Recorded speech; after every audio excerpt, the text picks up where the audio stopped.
Yes, madam. Okay, sir. Thank you so much, Gopal ji, sir, for letting me introduce our today's speaker, Dr. Vikas Verma, sir. So, first of all, welcome Vikas, sir, for this lecture on this platform of Science Dialogue series, which is Thank you. being started by Dr. Gopal, sir, almost 1.5 year back. And since then, we have conducted around 150 lectures, that too free online to everyone who join us for this lecture series, just with the single motto to deliver this knowledge to the participants, whether they are from India or from anywhere in abroad. So, with this motivation and with this interest, we have welcomed more than 150 scientists, scholars, academicians from the different background to deliver their specialized talk on certain topic of their interest. So, first, I welcome you all and welcome you, sir. So now just let me introduce everyone to our today's speaker. So Dr. Vikas Verma, he is currently an assistant professor at the Department of Biotechnology at Institute of Advanced Research and Gandhinagar. He has carried out his PhD in tuberculosis immunology from AIMS, New Delhi. He has a lot of postdoc experience from in the alcoholic liver disease and in multiple myeloma from the Mayo Clinic, USA. He has also worked in the gene therapy R&D and the program management domains of Merrill Life Science Vapi and at the INTAS Ahmedabad. His basic interest lies in the liver disease investigation and if we say about his research credential, just by looking at the Google Scholar, you can find out that more than 2,000 citations have been done for his work, and probably that was still 2020, because in Google Scholar that was not showing the data beyond 2020. So I actually feel that this number would have been more than whatever is mentioned in the Google Scholar. So, with a lot of expertise in the field of disease diagnosis, myeloma, uh, I request Dr. Vikas Verma sir to start his session, take over this virtual platform, and enlighten all of us with your talk of today. So, welcome, sir. Thank you, ma'am, for the nice introduction. And I have designed my lecture like in like different domains. Initially, I will be briefing about what is gene therapy, and I'll go a little bit deeper in the adenovirus. अगर थोड़ा सा voice बढ़ जाए एक बार. Uh, so I'll go a little bit ji. deeper in the adenovirus, how the adenovirus can be used, and what are different type of adenovirus, and AAV also I'll be talking about, and at the end I will be discussing about the how to design the CRISPR gene editing tools, like because how to like go into the CRISPR primer designing, because mostly when we design the primers, we use any website, it gives in like 30 seconds CRISPR primers. But what is behind that, I will be talking about what we should be looking, and because the company or tools they provide just like some sequence and we order it, but we should know what is it is like. So that is last part is like little bit like experimental type. I have like made the screenshot, so I'll be sharing you how to look at it. उसके उसको थोड़ा पास करने का कुछ है system तो कर दीजिए. हाँ, थोड़ा साउंड वॉइस बढ़ जाएगा. Ah, sir. Ji ji ji ji. So just give me a second. I will just cross it. हाँ, थोड़ा सा. So can you hear me nicely, sir, now? Yes, सुनाई दे रहा है, कम थोड़ा सुनाई दे रहा है, उसको पास Okay, कर. okay. I will try to be a little yes yes, now louder. Now it's fine. Okay. So जी जी. I'll share my screen, yes yes please. entire screen. ये भी आ जाते हैं. Can you see my screen now, sir? Yes yes, it's visible very well. Okay, sir. Thank you so much. So I'll start with the what is the learning objectives of today's lecture. So I'll be talking about what is gene therapy, why we should do gene therapy when there are several therapies available, why which person should go for like which patient should go for gene therapy, and what are the different types of gene therapy available. Different vectors, we require a vector to transfer the gene into the patient or into the cells. So there are different vectors ये So जो I'll be नीचे talking. उसको भी थोड़ा hide कर दीजिए, नीचे आ रहा है ना शेयर, हाँ yes Yes, yes sir. Yes, thank you. And I will be talking about adenovirus and AAV as a gene therapy tool. And the last part, I'll be talking about the CRISPR. Most of us know about it, but I'll just go give a refresher and a little bit into deeper how to validate your CRISPR primers when you design it. So definition is like it is considered as an experimental treatment. It is known as experimental treatment. So it involves introducing genetic material like DNA or RNA into a person's cells. It could be outside or inside for therapy. So why we should go for a person should go for a gene therapy? Because it provides hope when there's no other options, like other medicines are not available. In particularly, it is for the rare disease when there are no known treatments options, and the disease is due to some mutations. So there are no medicines available for those therapies, and the population of rare disease patients is very low. And in second case, and when the body generate inhibitors, a classical example is a hemophilia, because the hemophilia is like the excessive bleeding. So when patients are given a routine like administration of clotting factors like factor 8 or factor 9. But over the time, what happens when they keep taking the inhibitors, the body of a patient develops inhibitors against those clotting factors, and those clotting factors do not work well. So patient don't respond to the administration of those clotting factors at the later stages. So in such situation, we require a gene therapy. And another advantage is as the person do not need to take excessive, like repeated injections and hospital visits several times, like insulin or other diseases where the patient has to go several times to hospital. So one time gene therapy and it works for several years. So these are the three basic advantages of gene therapy, and we should be doing this. So what are the gene therapy strategies? What are our objectives during the gene therapy? The first one is to gene repair the gene. If the gene has some mutations, we can repair it using some CRISPR-Cas9 mediated homology directed repair, like sickle cell disease, where there's single mutation. We can convert that mutation into normal nucleotide, and then the disease associated pathology will go away. Another is the gene supplementation. When some gene is not produced in an adequate amount, like the example is spinal muscular atrophy. So when the protein is not present in adequate amount, so we can provide that protein exogenously by using some vectors, viral vectors, so that protein, the patient has the sufficient amount of that proteins. This could be in spinal muscular atrophy or the hemophilia A and B, or we can go for the gene silencing when there is some protein which is excessively produced in the body of a patient. So in a classical example is transthyretin amyloidosis. In this, the patient develops a lot of amyloids in the heart and other organs. So in these situations, we have to go for gene silencing, which is generally RNA interferencing mediated, or it can be also CRISPR-Cas9 mediated. Third, so different steps are involved. Suppose we want to do a gene therapy, we have to first identify which gene is defective. Generally, it is performed for the monogenic disorder, like for the disease where there is single mutation, or formed for the mono single gene defects is associated. Because for the multiple gene defects, then it will be a little bit complex. So generally, it is considered for monogenic disorder, single gene disorders, and single mutation disorders. And the second step is to clone the healthy gene. If we know that this is the defective gene, we have to identify and clone the healthy gene in some plasmid or vector. And then we have to identify the target cell, tissue, or organ. If it is, suppose the protein is like factor 8 and 9 for hemophilia, that are produced by liver cells. So we need to find, okay, liver cells is the target. Or for the neuromuscular disorder, we need to find that this gene therapy must go in the neurons, motor neurons, etc.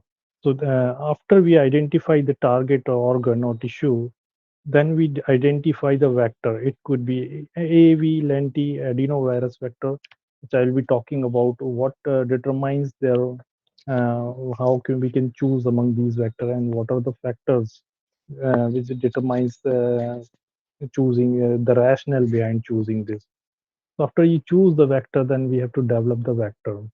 Vector development involves a different lot of processing, which includes the gene corrected gene, and we have to include the promoters and other regulatory elements like some introns and poly A signals. So this is very crucial part, particularly when you go for commercial or company work. This part gets very critical because of patents. There is a lot of challenges. Companies have like already patented. They put a lot of wide net and for their patent and say they include all the promoters, this combination. So it is very difficult to develop the vector for commercial purposes.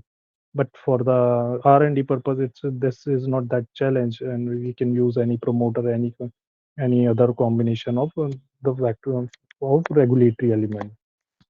And once you do this, and then it last stage is come the insertion of the normal functional gene into the host DNA. So next, I'll be talking about what are the different vectors available. So there are several vectors we have heard about: the nanoparticle, liposome, mRNA vaccines, and microinjection method. Gene gun is also used, and mostly in plants, and also like in some other animals studies have been used for delivering the vaccines. Microinjection is another method which is employed to transfer the DNA, and herpes simplex virus. But mostly these three viruses which are highlighted here, retrovirus, lentivirus, and adeno-associated viruses, are used for the gene therapies.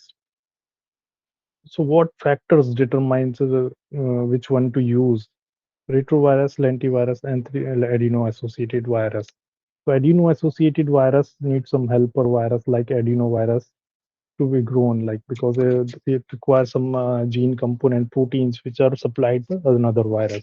That's why they named as adeno associated, because they are grown and they were first identified to be growing along with the adenovirus.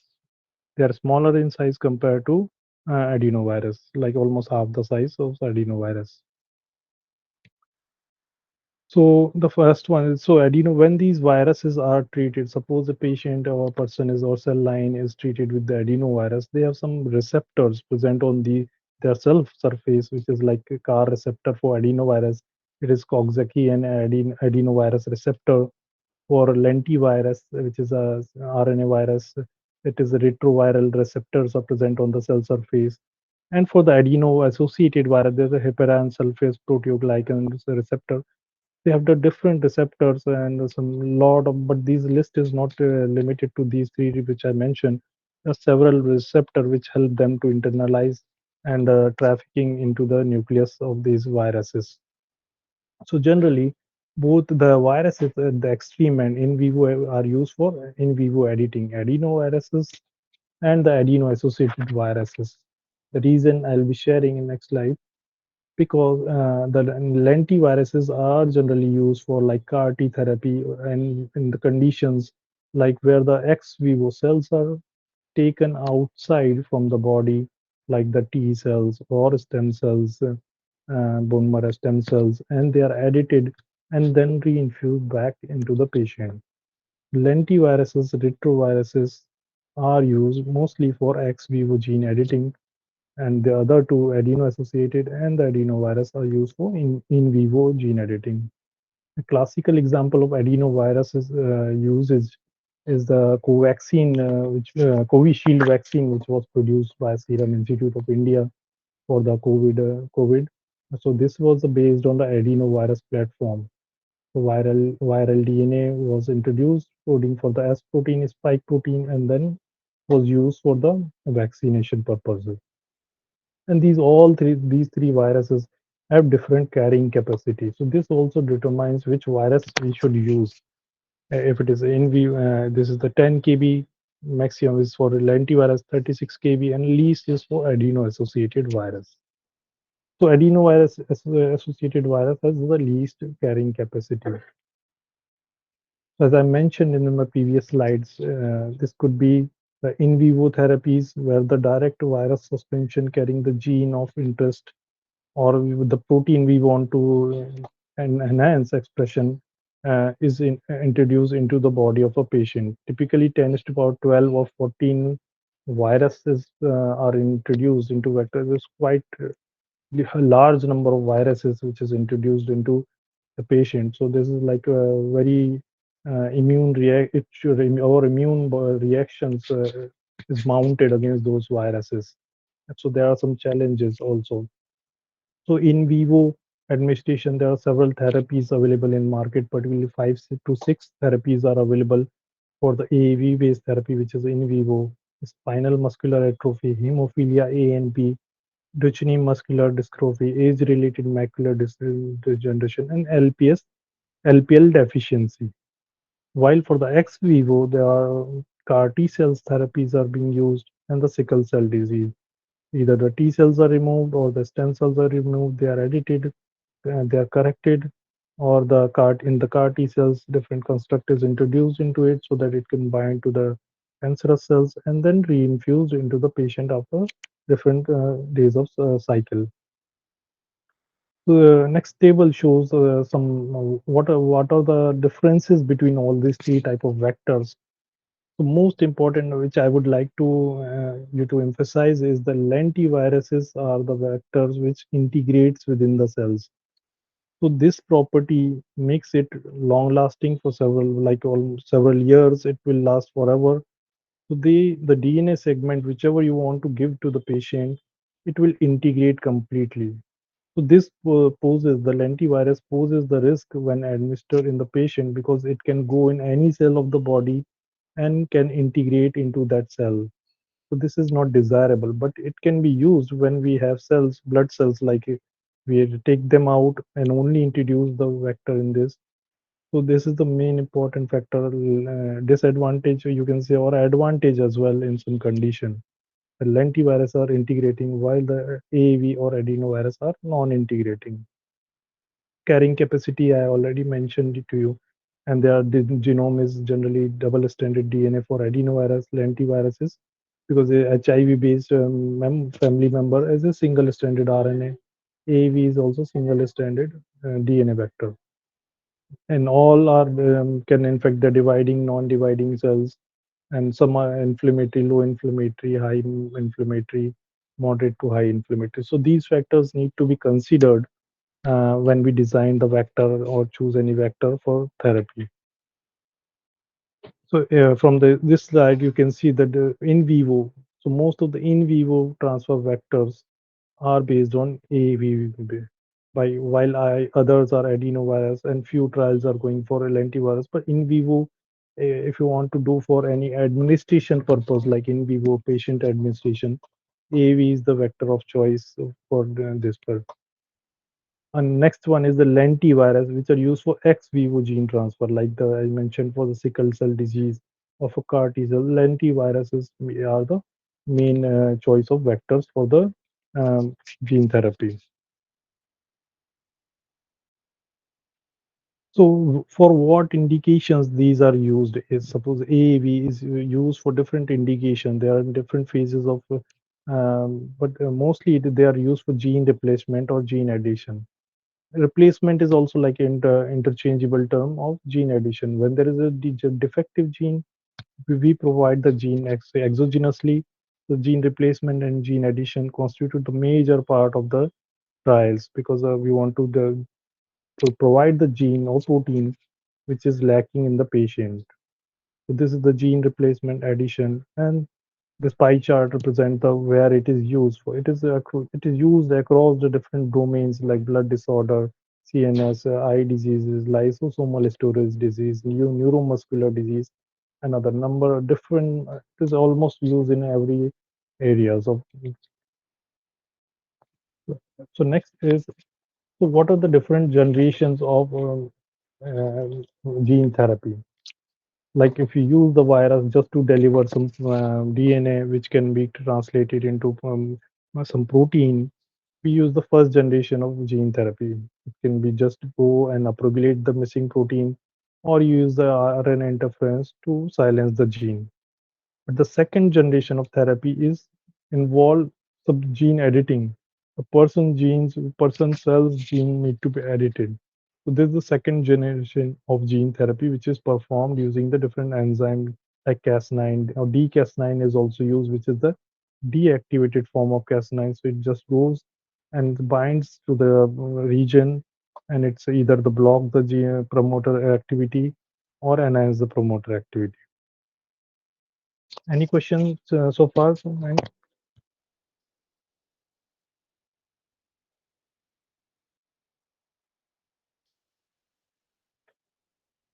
So adenoviruses, there are different.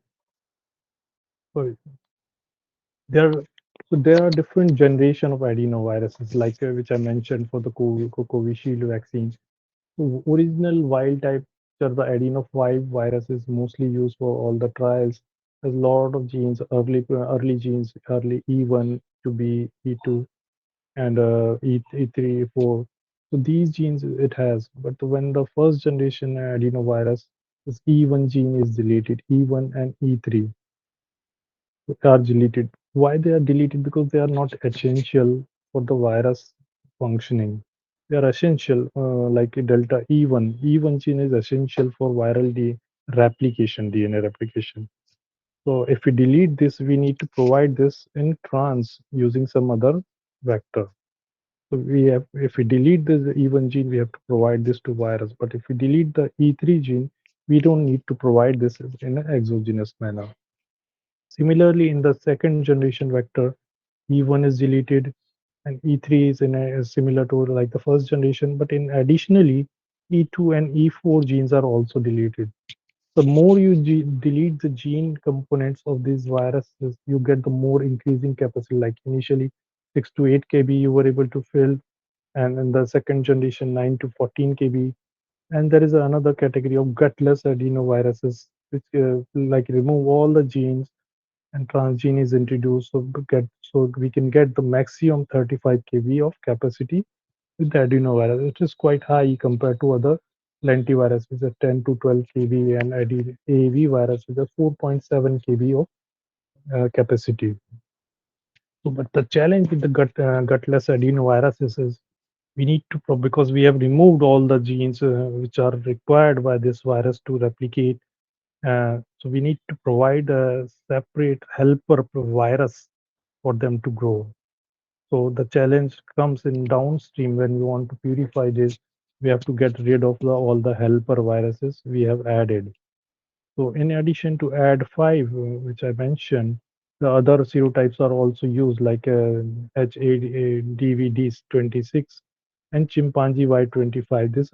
This variant was used in the Covishield vaccines, chimpanzee adeno, because this why the chimpanzee adenoviruses were used in this is because some individuals have antibodies against this, or they have been infected with the human adenovirus previously.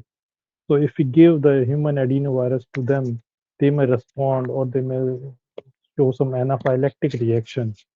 So a very unrelated chimpanzee-derived adenovirus vector has been used in the Covishield vaccine designing.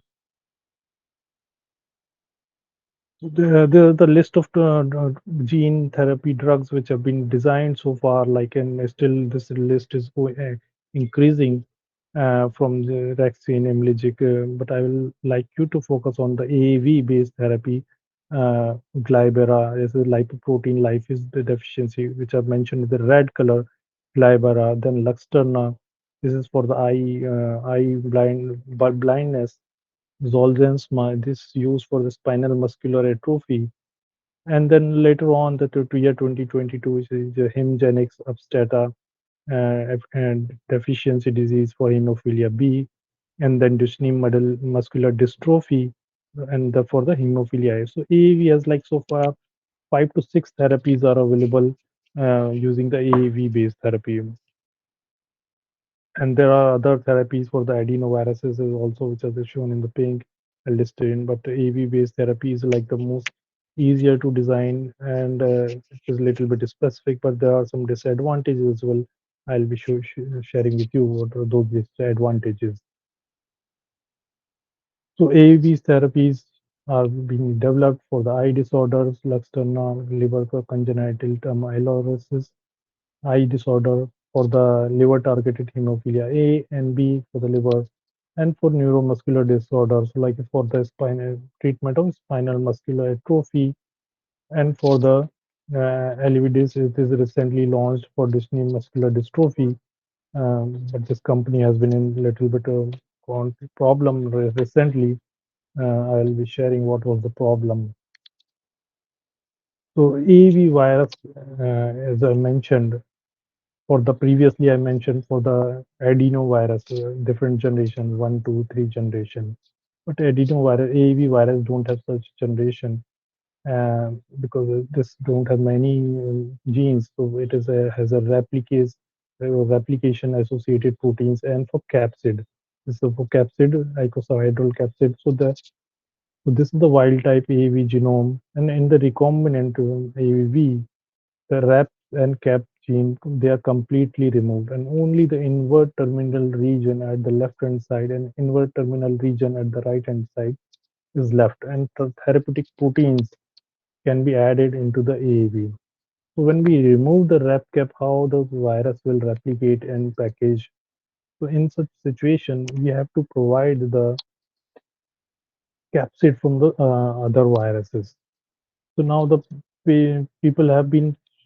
So these RAP and RAP is mostly generally used as to because it is mostly characterized the replicase gene is mostly characterized for AAV, but the capsid which shows the tissue tropism.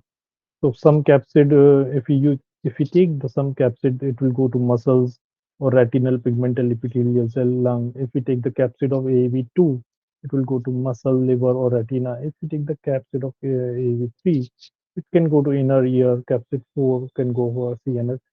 Similarly, they're like AAV9, 9 are mentioned, AAV1 to 9, but this list is ever increasing.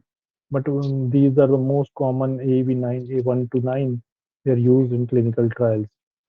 So rep is mostly kept constant because it don't vary too much and is well characterized. So rep part is kept constant. But depending on where you want to target your therapy, suppose if you want to target it for the inner ear treatment, then we have to take the capsid part from the cap AAV3. So this way, we can design a different type of AAV for different organs. Suppose if you want to target the liver, then we can choose AAV5, AAV8 to type of capsid. It will mostly go to. But what if we don't use this? Then this your virus which is administered will go to all the body parts, and then it will be we have to use the large doses of the virus for achieving the same therapeutic benefit.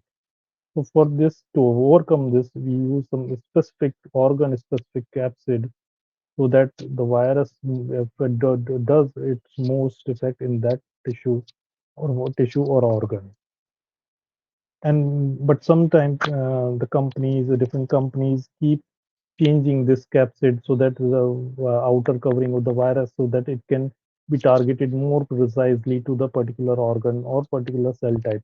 So capsid engineering is another area where the several companies work and they have patented their own capsid by some designer methods like if I show here and they keep inserting like some different peptides so that it binds to particular cells which has the receptor for those peptides. So this is the peptide insertion. So this can be used error-prone PCR. So the capsid which is generated is completely novel from the which are from the all AV1 to 9 which are described previously.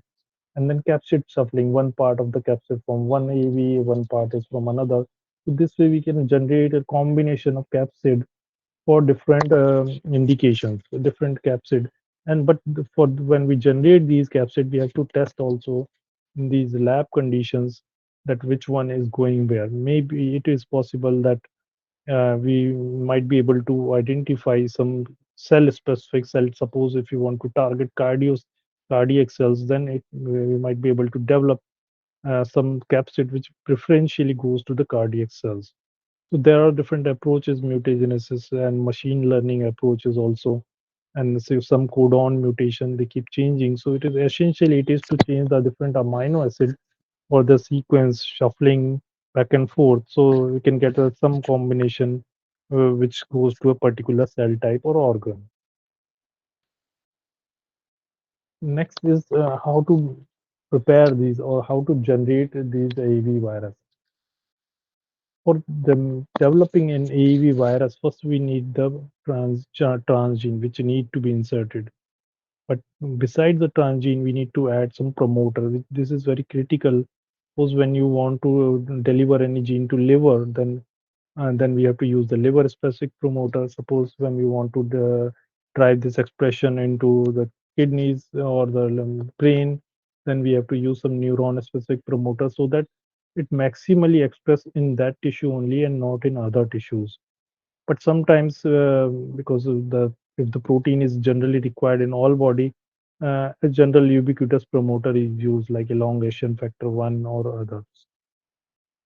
Besides the AAV, because we have removed in the previously slide I showed, the wrap cap has been removed. So we need to provide the AAV helper plasmid, which exogenously provide the wrap and cap gene so that these AAV uh, can be developed and can be assembled particles.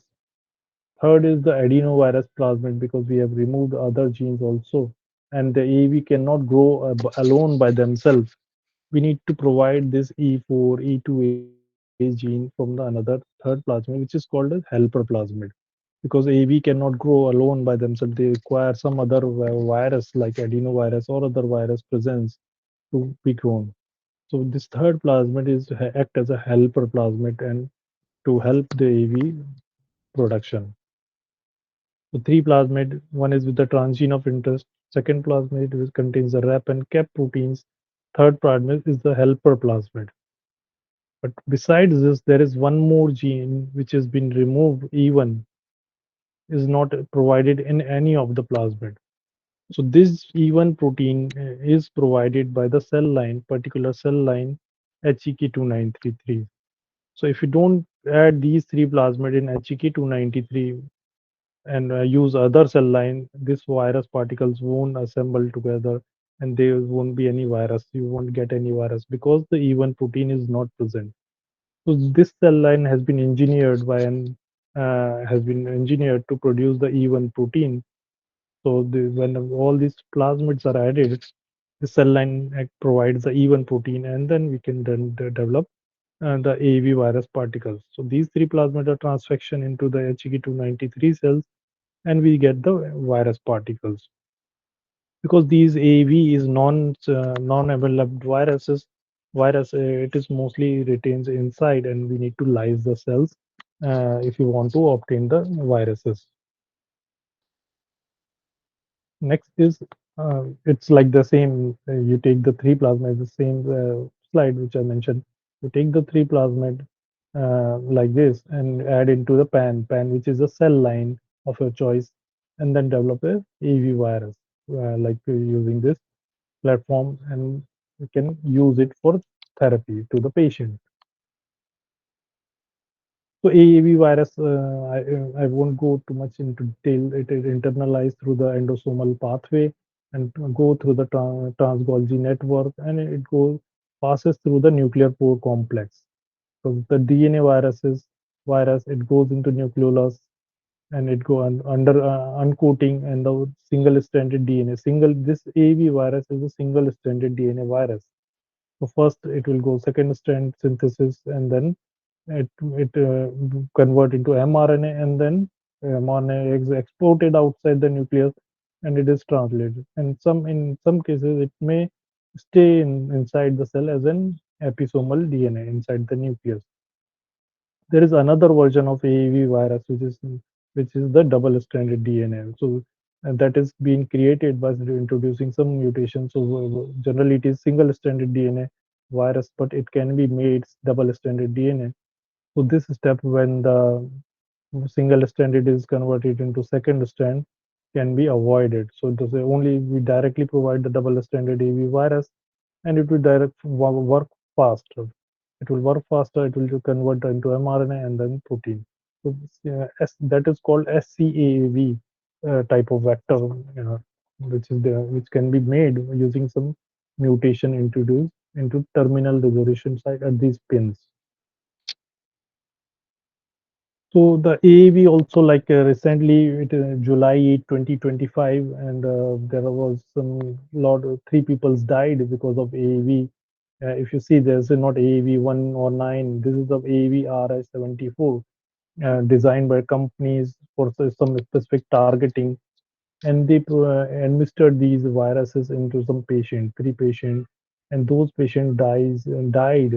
Like the two were the non-ambulatory pediatric patients for Duchenne muscular dystrophy, and the third death was also an adult male patient.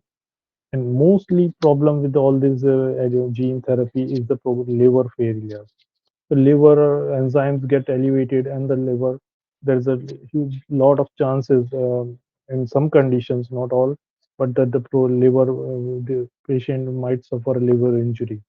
So we have to be very careful, and this is the area of like where a lot of people are interested, how we can design our vectors so that it goes don't go to the liver cells, or either don't affect the liver cells, or don't induce the immune response in the liver cells. So intention is to reduce the liver injury.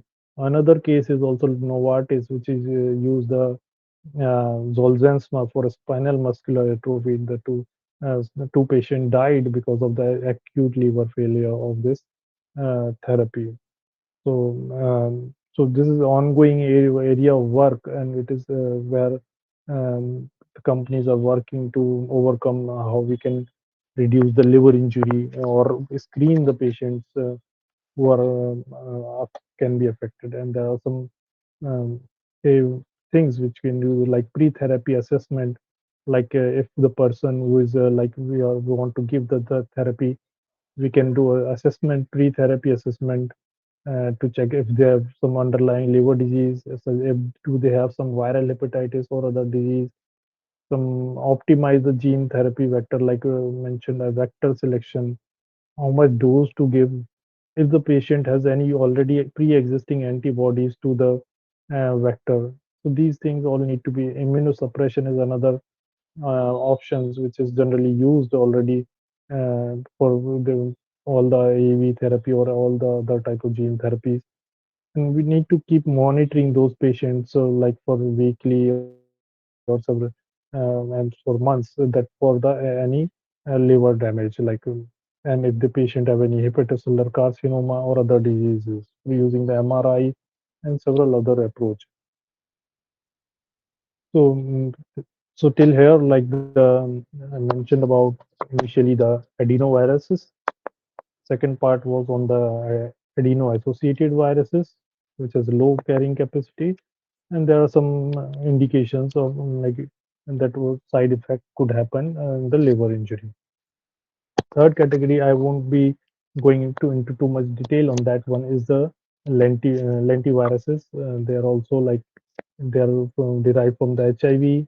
They consist of the GAG-POL, and a lot of other genes which need to be removed or sequentially in different generations of lentivirus, because this is the integrating type of viruses. So first generation of first generation of lentiviruses. What they do is to remove the GAG-POL gene and put it into different plasmid. This is second generation of GAG-POL plasmid is provided through the different plasmid. In the third generation, the REV plasmid is also removed, and it is provided into a fourth plasmid. So essentially, we require one plasmid transgene, the gene of your interest, packaging vector, either this one plus this third one, and the envelope, because it is a enveloped virus. We need to provide envelope plasmid, which mostly it is used for VSVG envelope plasmid. The other can be also be used LCMV, glycoprotein, measles virus glycoprotein, and hepatitis C virus. But most of the cases VSVG is used.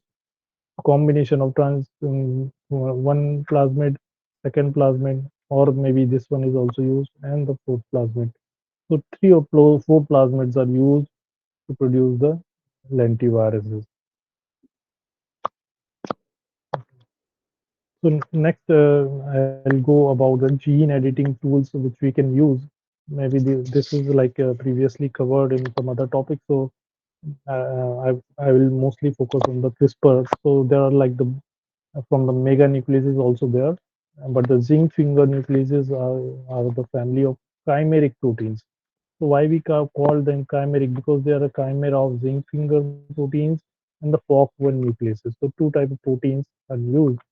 The zinc fingers are so they recognize the three nucleotide at the each strand of the DNA. So if you have three zinc fingers, they will require three multiplied by three, so nine nucleotides. But the problem with is them zinc finger nucleus, with designing of them is a little bit difficult compared to the CRISPR-Cas9, because we need to design one for the this strand, one for the another strand, and we have to make sure the fork one, the overlapping is sufficient so that these forked one and fork can interact with each other. And the cuts made with the using the fork one is staggered cut. So if you want to do any gene editing, mostly we get the staggered cut, like overlapping overhangs cut. Another approach is the talent, which is also a similar base, but here also like the protein is recognizing a DNA protein interaction. In the zinc protein, talent also relies on a DNA protein interaction. And this is also chimeric protein. Fork1 nucleases are coupled with the tail proteins, and these proteins are several like 10 to 30 domains are clubbed with the fork1. They are the histidine and cysteine rich domains. They are also contain the uh, lysine and phenylalanine and leucine repeats, so they can bind a specific uh, nucleotide. Difference between zinc finger nuclease and talene is here each zinc finger is recognizing three base pairs. But here that in the tail one motif is recognizing one base pair. So it is enhances a little bit of specificity. But designing them, they are like quite large. Talene is very large size to design, and it is not easy to design. The third one is the CRISPR Cas9, which we already know, but I will just go a little bit in case if some students are there to learn. So in the two upper cases, it relies on the DNA protein interaction. Here also DNA protein interaction, but here it is a DNA RNA interaction. So it is more specific compared to that about two methods given above. One complete lecture, two complete lecture is on CRISPR mechanism Yes, yes, available. So those who are interested, they can visit there. yes, yes, Shortly, you can discuss. yes, Vikaji. sir, yes, Yes, sir. yes, please. So, so CRISPR, this is already know all about. This is so this is the bacteria. It always it keeps taking the spacer from the different viruses it infects. So it keep on increasing spacers. From the spacer, it makes the guide RNA. And when there's the same virus attack them, they attack this with the spacers. So so little bit on the guide RNA. What is guide RNA? So there is a that guide RNA consists of target specific sequence which consists of cRNA, which is we can say is CRISPR RNA, and the tracer RNA. So in the bacteria, cRNA and tracer RNA are produced separately and they integrate and through the process. And this total part is called as guide RNA. And then when the guide RNA bind to the target sequence, the Cas9 also binds there and it cuts the DNA at 2 points. Like it makes the blunt end two cut, single cuts. So this is the method how the bacteriophages interact. And so I'll just skip this part. So so you can see that tracer RNA generally it is common and mostly the plasmid all which is there they have already tracer RNA incorporated. So the thing which we need to always design is cRNA. These two together, tracer RNA and this is snail, which is like cRNA. is always we need to design crRNA, and these two together will be called as guide RNA. So depending on the purpose, what you want to do, we have to choose our crRNA, which if you want to hang a um, frame or something like it. So you need, depending on the requirement, you need to change your crRNA. So these two ladies have been awarded a prize for this. I won't go into detail. So next, I will go into the designing part. This you have already know. So suppose I want to design any plasmid or CRISPR oligonucleotide. So one way is you go to any company website. There are several like ChopChop, CRISPR, and several platforms are there. You type the name of a gene, and it will give you like several sequences. You take those sequences and order it. But here I am trying to cover what is required, what we need to validate, what target the company has provided to us, and which one to use, which one will be more valid. So ideally, we should target the coding, first coding exon, first or second. Preferable is it is to target the initial set of codons. So we go to NCBI PubMed, go to click on the nucleotide. In this case, I have written AFP. This is the one protein which is liver specific alpha fetoprotein. I clicked on the AFP, clicked on the Homo sapiens from here, and then you click on the RefSec. So this will help you to visualize what is happening, what the my guide RNA will do, and if it is not working, what is the possible reason. Because if you don't make it in like the early region or exon 1, 2, 3, or later on, your protein may still be formed. It might be truncated, and when you check it with Western blot, you might see the if the protein antibodies targeted against the earlier codon region, earlier protein region, then N terminal region, you might see the your protein. Though the later part, like C terminal part of the protein, is not there. So these, if you work on this, look at this, where my uh, CRISPR target is working, which codon it is binding to. This will help you to understand your result and troubleshoot your experiment. So these two, click on this, write the name of gene, write the Homo sapiens RefSec, and then press enter. So here you will get a list of like this transcript variant. So here you will get the two information you have got, that there is this gene has a two transcript. So there are two possibility and different. There might be some variation. So we clicked on Homo sapien alpha fetoprotein RefSec on chromosome. So we clicked on this RefSec, and then we got something like this screen. We will get like this. So you keep going down a little bit, one or two times, and then you will see one screen here that will be written gene, mRNA, exon, CDS. So this will help you to find where the coding region or CDS starts. So when you click on the CDS, it will give you like ATG, AAG. So ATG is like the start codon. So this gives you clue where the exons. So all these highlighted are the exon 1, then intron, exon 2, then intron, exon 3, and intron, and where the coding region starts from exon. So this is one way looking at the NCBI. So we find what are the different exons and where my CRISPR guide RNA is binding. So you can then next copy this whole sequence by going to the right side. There it will show like this screen. You click on the FASTA.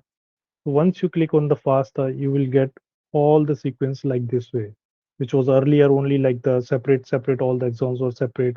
In between there was an intron and then exon. All when you click on the this FASTA, you will get all from ATG till end, all the coding region gene.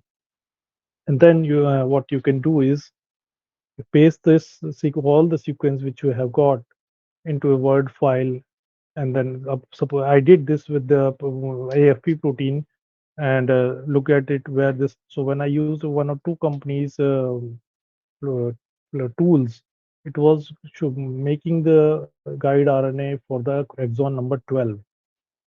So this is the guide RNA provided by the company. This is the U because it is RNA. If you want to make it as a primer for ordering, then we have to convert it to T and reverse complement also.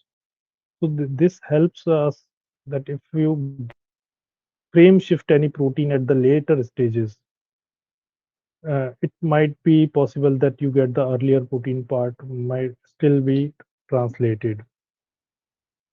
So this is the factor we need to consider and look where the our gene, where the guide RNA is binding, visualize where it is. Like if you look at this particular sequence, where it is CTGA, like it is, we have to do it reverse complement, and then you can match it with this. So this way, you like TGA, here the TGA CATT, TGA CATT. So just this precautionary measure, you follow this always whenever you are designing any guide RNA for plasmid, because the companies have several tools. A lot of companies are there and a lot of tools are there. They provide you guide RNA in like 30 seconds. You type the name of gene, but back end we must look at what is there, where it is binding, if it is not working, why it is not. You might still see the protein in the western. So this could be a challenge in the later part. So like I did this for AFP and then it shows 25 target and it is binding at exon 12. So why it is binding it, I don't know what could have been their rationale. Maybe they couldn't locate it any specific region in the exon, initial set of exons, or it is possible maybe there are some overlapping or NGG sequence was not there. These are the factors we need to look at. Second approach is using the, so first was one was with the NCBI and some and this is the ensemble. Ensemble helps us to give a little bit more detailed picture. Like so, similarly, you go to ensemble.org, type human, and then write the name of the gene you are interested in. And human is this GRSCS 38 is the current version, and the earlier version was 37. So you use the latest version, and then when you click on it, you will get like this type of image. When you look at the AFP, it shows how many transcripts are there. Like here it is mentioned somewhere, sorry, maybe in the next one. So then you can see there are two transcripts. This one, it is a 2426 base pair. This one is shorter. Amino acids are like 609. This one is 622. But this transcript is a little bit more characterized. So when I looked at the companies, they're using this. So probably this transcript is more expressed and more characterized. So this is the, so then we click on the exons part here. So similar to what we saw in the PubMed nucleotide, we can see the exon structure. So here a little bit more information we get. So exon 1, like here 1, 2, 3, 4, 5, 6. So different exons we can see, but here the important thing is that a coding region start from here, like not from actually this where we have to look at it where the coding region is starting and where we want to do our edits and where our edit is going. So this is another way where we can see our exons separately. What are where are the intron? This is the 5' up untranslated region, and these are the exons. Here it is mentioned translated sequence with in the blue, flanking region 5'. Untranslated region is also brick red. So this way. So, but I don't know what is the difference between these two transcripts. For this, you again go this side. You click on the transcript comparison and click on the transcript comparison. But because these other transcripts are not protein coating CDS not defined, so we will ignore them. These two, and we select these two transcripts. How we select the transcript? It is written select transcript button from the menu. So here you select, go there, select the two transcript, and then you will see like a screen like this. So we click on plus here, AFP201 protein coding, AFP202 protein coding, and these are CDS not defined. This is some intron, another thing. So we can select these two. Once you select this, they will disappear from there and they will come here. And once we see this, there's a checkbox here. When you click on this, Then we can see comparative analysis of the AFP 201 and 202, both the transcript. As we can see that these two transcripts differ substantially in different like exons. Here, like exon, some differences in the transcript 2 are there, TG highlighted. Different changes are there in this different transcripts, polymorphic or different thing. If there are not changes, then also we can look at the what is this stop is gained splice region, and this type of changes just compare with transcript, because sometimes they both the transcript differ from each other very lot. So we have to be careful. Suppose if you knock out any gene, one transcript is knocked down, knockout, but the other transcript is there. So your gene function is still working and your protein is not completely gone, and other transcript is working. So the results won't be very clear. So always make sure that whatever guide RNA you design is working for the all the transcript for that gene. Otherwise, you try and use for one transcript once or for another transcript once. So this is the things we should be careful about. So the primer which I showed last in the previously, it is binding here at this exon 12 with the transcript. So mostly it is matching and both the in the both the region, and some highlighted region showing some changes. But these are not changes, but some variations possibly. So this is okay. So we must look at this. Both the transcript should contain similar sequences wherever our sequence is binding. Primer guide RNA is binding. So this was the guide RNA, and it is binding to both the transcripts. So with this, and then this is the some other designing. We do reverse complementation, and then we can add some overhangs based on the plasmid of interest. We design both the primers, both. You have to just get the one guide RNA, reverse complement it, design the other, and put the overhang. And depending on the vector of choice, you can ligate them. And how we provide the CRISPR-Cas, we can put both the Cas gene and guide RNA into one same plasmid, or just directly do the transfer of by some methods, mRNA, direct transfer of mRNA for the Cas9 and guide RNA, or the insertion of protein, Cas9 protein and the guide RNA. So they are like ready to use. Cas9 protein is ready to use and guide RNA is ready to use. So the cells will just quickly, rapid, there will be gene editing. So with this, would like to thank you all. And there is thank you very much, बहुत अच्छा।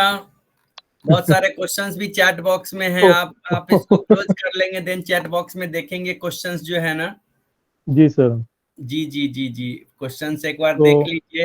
And I request participants to join our social sites if you wish to attend lecture in future, and if you wish to know about the previous lectures, and you can unmute and introduce and then ask question. Hello. and now yes, बताइए विकास जी, stop कर दीजिए, उसको stop अच्छा presentation okay, कर दीजिए, वहां ऊपर में है ना कोने स्टॉप में। Presenting. Yes yes yes yes, now so you can see. Now yes sir. Please unmute and speak. Vandana, Vandana Rajshree, are you here? Yes, sir. Good evening, sir. Please ask question after introducing yourself. Okay, sir. Sir, my name is Vandana Rajshri. I am the post-graduation student of MSc Microbiology from Central University of Haryana. Sir, I wanted to know what would be our work plan for the machine learning approaches in capsid engineering. So machine learning is, suppose we need to first identify some region. Suppose AV9 is known to go to the neurological tissues, or AV5 or 8 is used to go for the liver. We need to find some domains which are crucial, which are going there. Suppose there are the 10 amino acids. So we can identify if we do edit those 10 amino acid to some change to phenylalanine to alanine or to lysine. If we are keep adding, if we change aromatic amino acid to amino aliphatic or any other, what happens? So this is like the some we need to provide some pipeline initially, known information, and then you can use it like with the some known information we need to require. Any other participants have any question? Prasanji left. Prasanji is also a bioinformatics expert. वो आए थे फिर चले गए वो. Good So evening, sir. I don't have any bioinformatics हाँ background, हाँ but हाँ, उन्होंने भी बहुत सारे वो इसमें है ना. Gautam but Saha, you I'm have also still you have question? Yes, sir. Yes, please Sir, I introduce and then ask. Sir, I am a BTech Biotechnology third year student. Uh, I am from currently from studying from Gujarat, and I wanted to ask a question which is not relevant to which directly you talked. किसके Like background में sound इतना आ रहा I है? have till now studied bioinformatics, and I have been working very good. on network pharmacology and GrowMac for molecular dynamic simulation and docking. On those, I am working on sickle cell anemia. Very good. Uh, and in sickle cell anemia, it is as SNP. Hmm. And suppose from any literature, you also for any other disease also, if I found this is the gene responsible for this disease, Hmm. then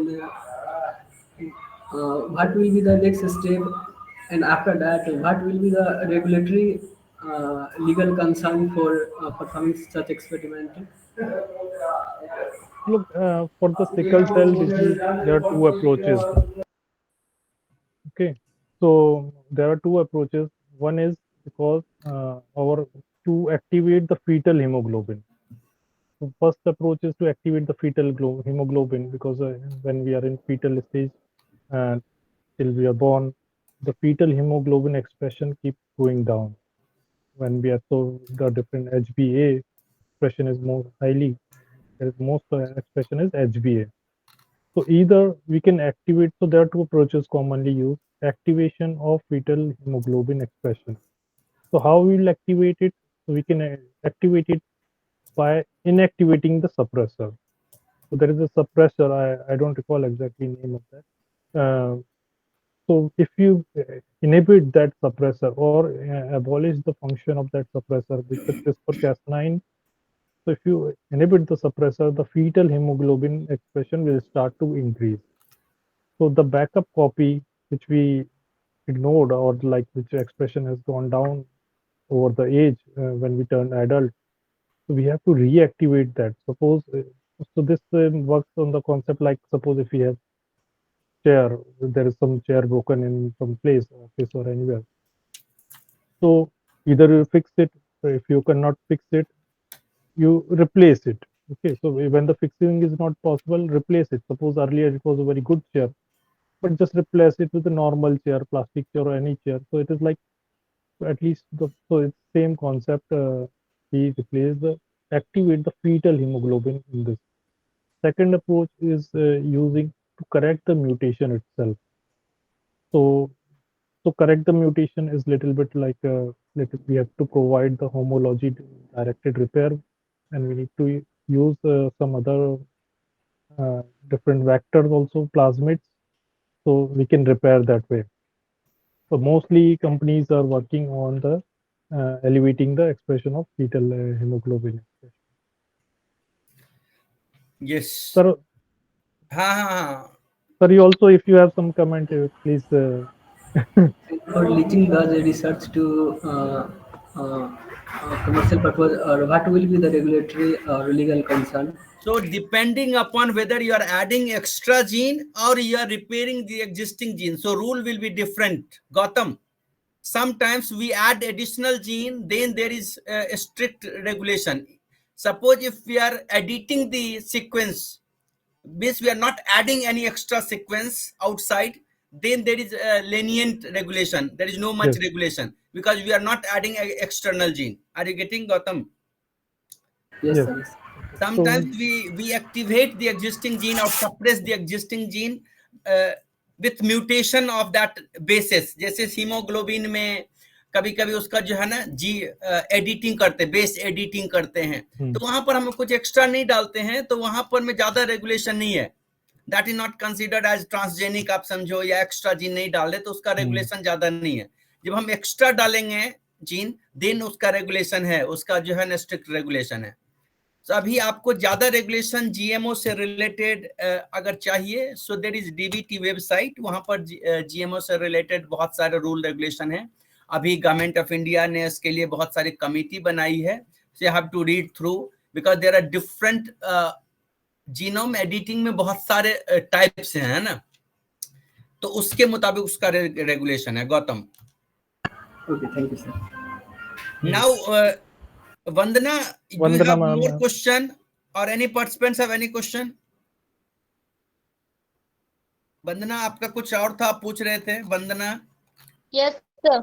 हाँ बोलिए. Sir I wanted to ask sir कि adeno associated virus जो है तो non integrative होते हैं, तो फिर सर yes, वो yes. जीन डिलीवरी के टाइम में क्या इसमें हमें प्रॉब्लम नहीं होगी? रादर हम PBR322 जो कि जनरली मॉलिक्यूलर क्लोनिंग में प्रेफर किया जाता है, उसे भी तो हम यूज कर सकते हैं, पर उसका यूज ना करके हम एडेनो एसोसिएटेड वायरस सी क्यों यूज कर रहे हैं? So plasmid, but the problem will be how the plasmid will go all inside our cells. Suppose if you inject any plasmid in someone's blood, it won't naturally go to like it to the cells. Efficiency will be like because the DNA will be circulating in our blood. It has to go to the nucleus. That is the important thing. Like it has to pass through the cytoplasm, endocytic vesicles, and go to nucleus to function it.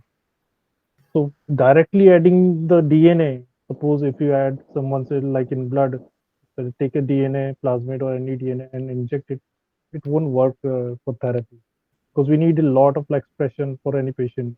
Like recently, which I shared, like the data that some patient died. So number of cells our body has in that patient, almost 17 times number of cells our body has were injected, virus cells.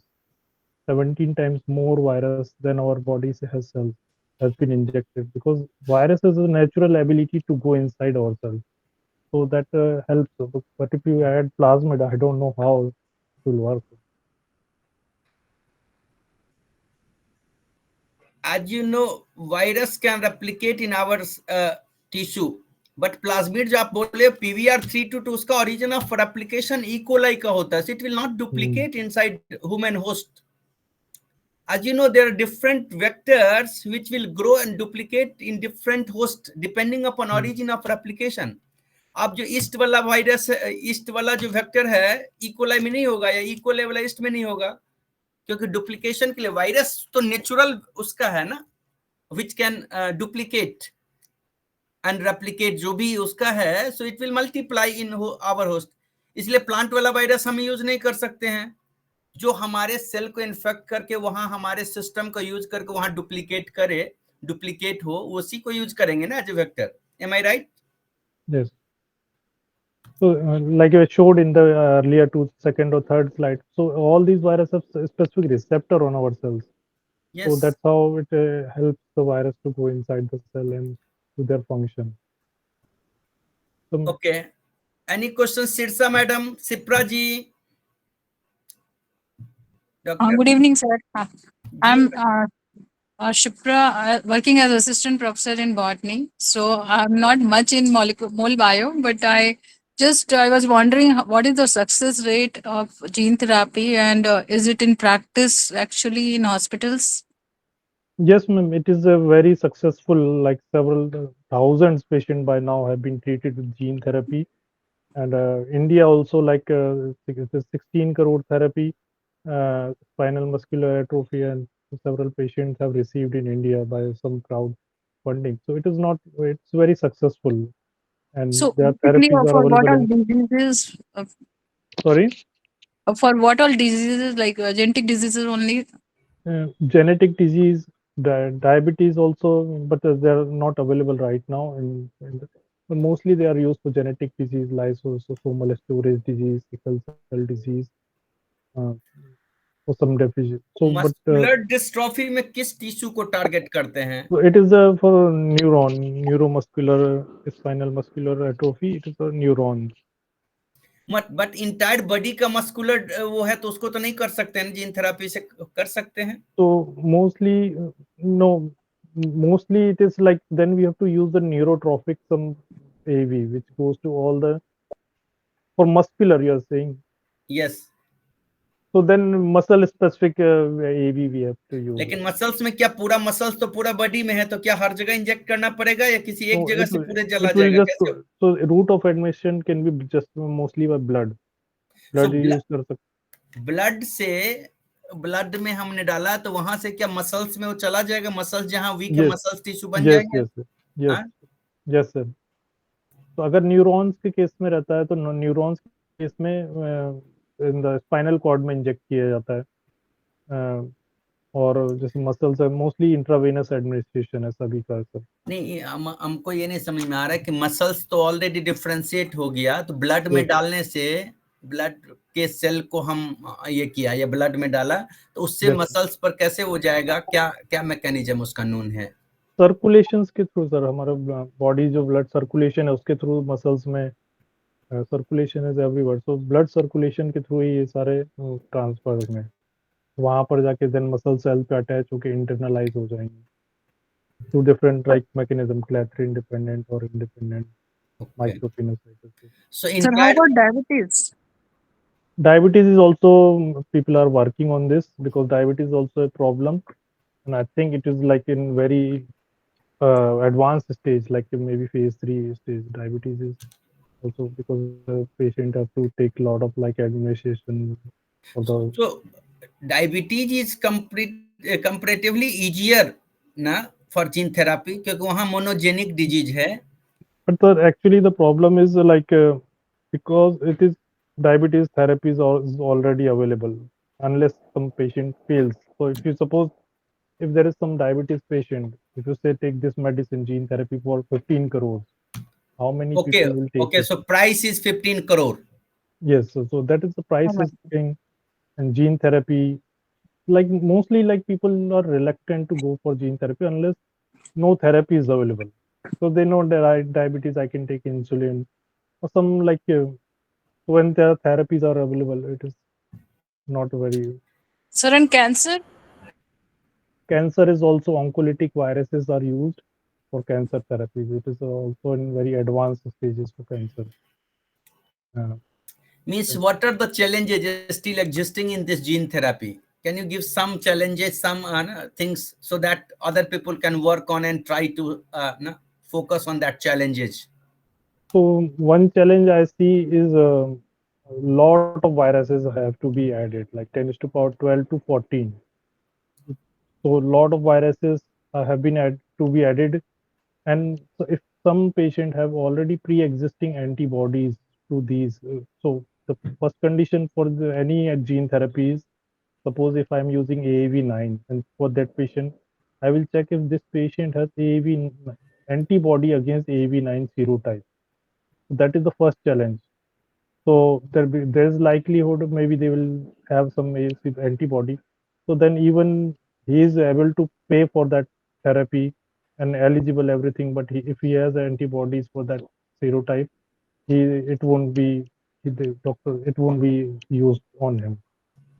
So pre-existing antibody. Prior infection नहीं होना चाहिए, है ना? Yes, pre-existing or antibodies. There was one death also in 1999, around 20 years back. So that patient Leslie died because he had that pre-existing antibody and he reacted very adversely for the adenovirus treatment.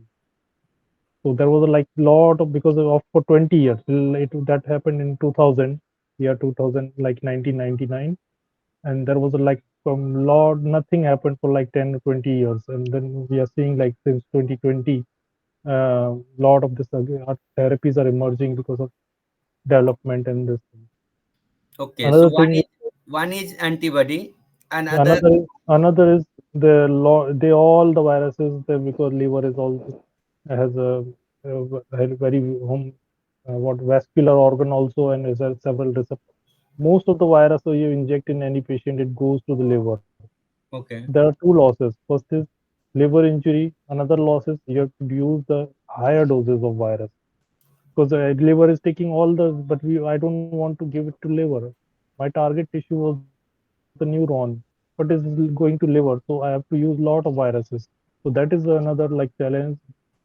If we can de-target these viruses, use some their coating in such a way so that the hepatocyte cells, the liver cells, don't take these viruses or don't attach to these viruses. So they don't provide that Okay. So support. means virus main get targeted to the liver.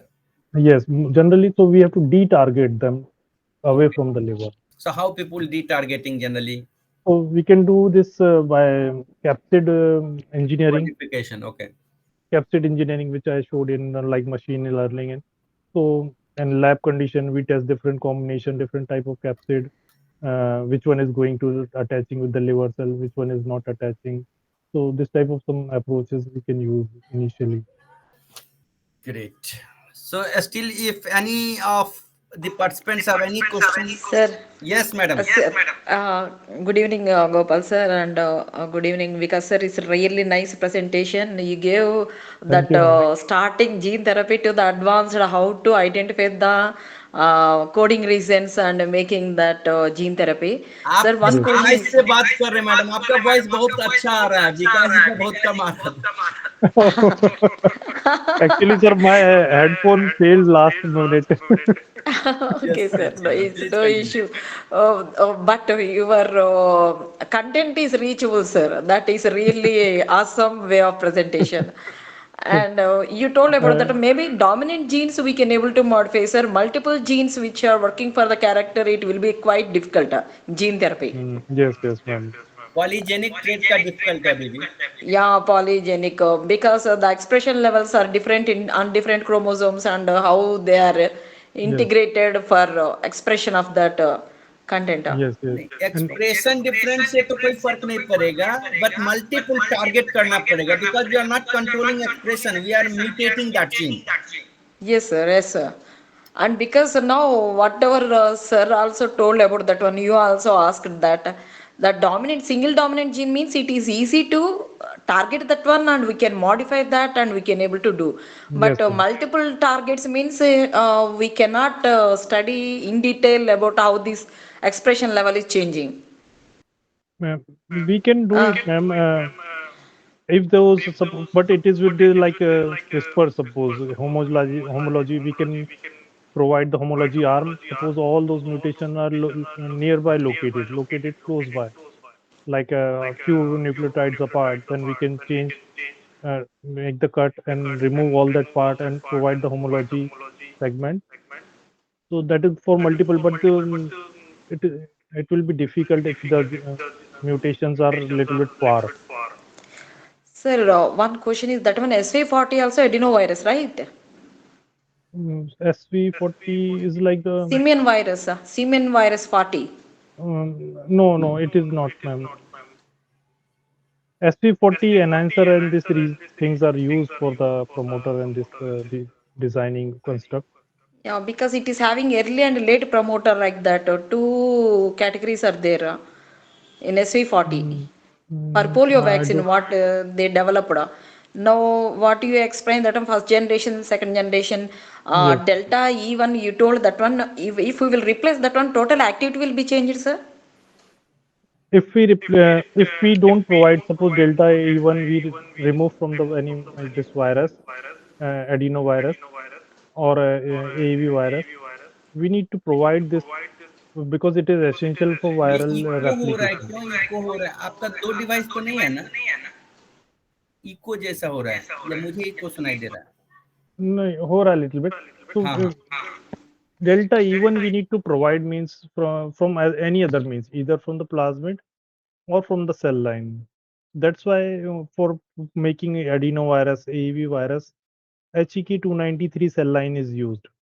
Because if you use, suppose you took the HeLa cell line and you thought like, okay, I will use these three plasmid and add it in the HeLa cell line, there won't be any viruses because the E1 gene is not present in that one. So we need to provide that E1 gene. That's why it is HEK293 or per C.6 cell line is used. So these are the selective cell lines for this purpose only. And these are designed, they are like designed to have this DNA fragment. And one thing I forgot to mention, whatever gene you want to edit, we have to look at the copy number as well. Because there was a case like in Lulu and Nana, the two girls which have been edited for the HIV resistance.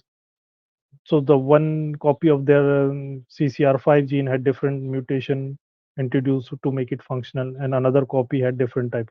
So if you just work do it on the one copy, the other copies, or maybe there are more than copy number, then it won't working efficiently. We have to make sure the all the copy of this gene has been knocked out completely with the CRISPR. Yes, sir. Even size of the genome size also it matters. Is there any No, constraint of the genome of I don't size? think. No, I don't think so, ma'am. Because maize, it has been used. Maize is a like very big genome size plants. Genome size बड़ा होने से madam CRISPR से जो हम target करते हैं ना, वहां पर नॉन स्पेसिफिक टारगेट हो सकता है। Yes, yes. इसीलिए हमको जैसे प्राइमर डिजाइन करने में प्राइमर का पीसीआर लिमिटेशंस है कि that primer may bind other places, non-specific places. Same way, guide RNA may bind. If genome size is big, so possibilities of getting that similar sequence in that same Yes, yes. genome may be more. Very true. Yes, sir. Yes, sir. बाकी Thank you, और sir. कोई दिक्कत Really नहीं होगा। nice presentation. अब virus के through मान लो कि कोई बड़ा जीन डालना चाहेंगे, देन फिर दिक्कत होगा, because that vector have capacity है ना, लिमिटेड। जैसे उसमें एक कौन सा कुछ मसल्स का ही जीन है जो कि Yeah, बहुत बड़ा होता है, मेगा बेस पे।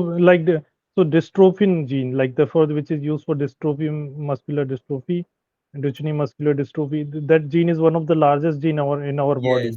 So there is not possible to introduce that gene. So there is they use the mini dystrophin gene to provide that function. So it has like work some, at least it will work some functional okay, domains of protein. So it will कुछ work कुछ some. Exons को डाल के, ऐसा ना। Yes. So similar is for factor 8 also hemophilia. It's like very like 8 to 10, 8,000, 9,000 base pair long gene. So there is one B domain in that factor 8. So, but it has not known function. So what they do, they remove the B domain. So it is pro part of the protein and make it as mini protein and then add it into the vectors. Sir, So one mini, more thing. Whatever yes. the gene editing we are doing, it is for this generation or whether it will carry forward to the next generations. Ma'am, if we use the lentiviruses, then it will be carried forward. Okay, sir. But AAV, like with what we got adenovirus in the Covishield vaccine or AAV, it won't go to any generation. That's the problem with the lentiviruses. They can cause the mutation also, and cancer is there is a risk of having cancer. Thank you, sir. Thank you. Nice presentation, sir. Thank Once again. thank Thank you, you, Okay. Gopal, thank sir. thank you, madam, and thank you all for joining. This is Janmashtami, so happy Thank you, sir. Janmashtami to you all, those who are Happy Happy here. Janmashtami Janmashtami, too, sir. sir. Thank you. Yes, and from Thank you. 6 p.m. to now 9, we are here. Really interesting seminars, sir. Each one is up to mark. Whatever you are deciding, that one really, I'm not able to move aside also. Thank you so much, sir. Thank you, madam, for joining and also delivering lecture. And thank you, Vikas ji, for Yes, sir. accepting our invitation. We are Thank you, sir, for grateful to giving you. opportunity. And madam का तो family है, Poonam madam को बुलाया था hosting के लिए, अब madam है कि नहीं पता नहीं। So Gautam Saha, now we will not take more question because this is 9 and you can connect him Vikas ji on LinkedIn, और यू कैन